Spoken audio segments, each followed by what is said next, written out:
Hello everyone, welcome back to my channel. I am Dr. Fen, and on this channel we break down complex medical topics to keep you informed and healthy. Today I want to share an interesting story. The incident happened in Boston, United States back in the 1940s. Leukemia or blood cancer is a common cancer in children. There was no treatment available back then, and these kids always died.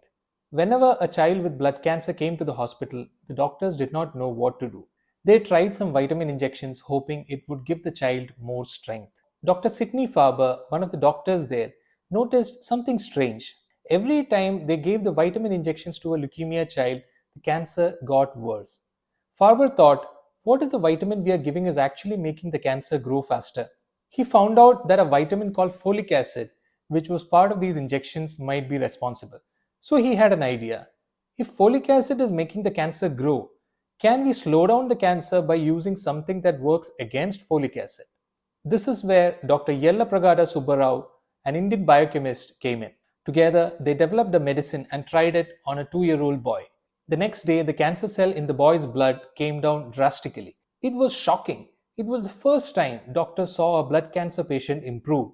They created a new version of the medicine and called it methotrexate. Methotrexate became one of the first chemotherapy drugs, and believe it or not, it is still used today to treat many cancers like leukemia. And that is how the story of cancer chemotherapy started. Two brilliant doctors, a simple observation, and a groundbreaking drug that changed cancer care forever. Let's get started. Cancer treatment can be of three types: surgery, radiotherapy, and systemic therapy. Surgery is when you cut out the tumor. Radiotherapy uses strong radiation to burn the cancer cells. Both of them are local treatments, they focus on one area of the body.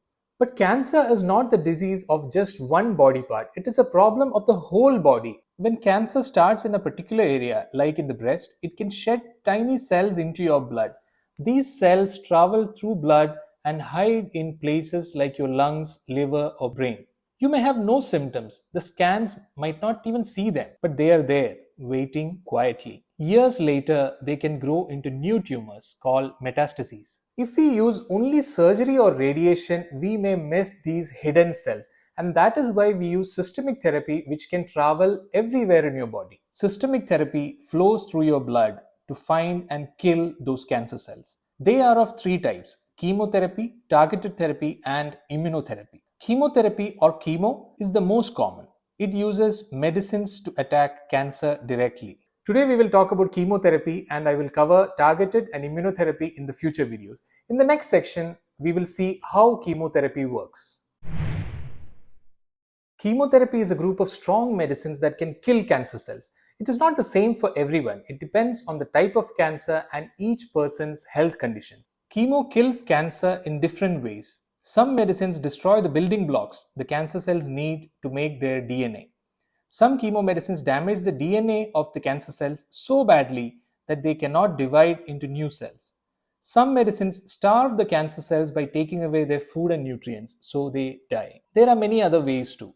Chemo is usually given as a combination of medicines. Think of it as fighting an enemy with the army, navy, and the air force. Chemo medicines are combined to attack the cancer cells from all sides. Chemo has three main uses. It can shrink a large tumor to a small one before the surgery. It can reduce the chance of cancer coming back after the surgery. It can prolong life when surgery is not possible. In the next section, we will talk how patients are given chemotherapy.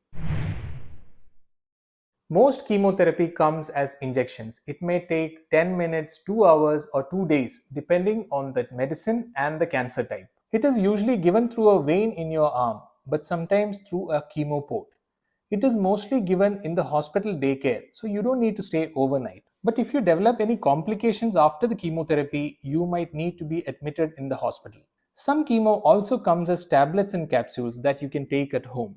Chemotherapy is given in cycles. A cycle means how many sessions of injections you will get. It could be 4, 6, 8, depending on the type and stage of your cancer. The duration between each chemotherapy also can vary. It could be 2 weeks, 3 weeks, 4 weeks to let your body rest and recover. Doctors would be checking your blood before each session to make sure your body is ready. Now we will discuss what are the common side effects of chemotherapy. I mentioned that chemotherapy attacks fast dividing cells. There are three types of cells in your body that grow really fast: skin and hair, your gut, and bone marrow. Chemo hits these areas the most. Everybody associates chemotherapy with hair fall. But the truth is that not all chemotherapy causes hair fall. And when it happens, hair usually grows back after the treatment is completed. Bone marrow makes your blood cells every day.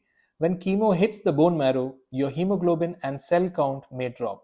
Your appetite may reduce and you may need to take meals in less quantity more frequently. Chemo may also give you some nausea, vomiting, and some mouth ulcers. But don't worry, there are very effective medicines for each of these problems, and most patients tolerate chemotherapy without any major issues.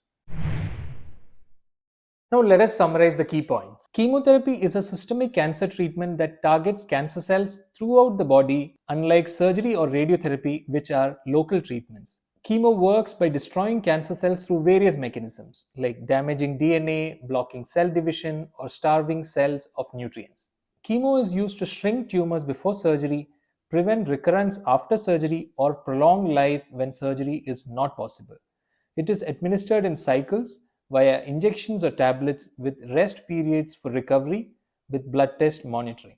The common side effects include hair loss, tiredness, nausea, and decreased appetite. But supportive care treatments can manage these problems effectively. And that brings us to the end of the video. Thank you so much for watching, and if you liked the video, please share it with your family and friends. And if you're new here, please check out my other videos and subscribe to my channel. Please put your comments and questions in the comment section below and I'll be happy to answer them. And let us meet again next week with another interesting topic. Until then, take care.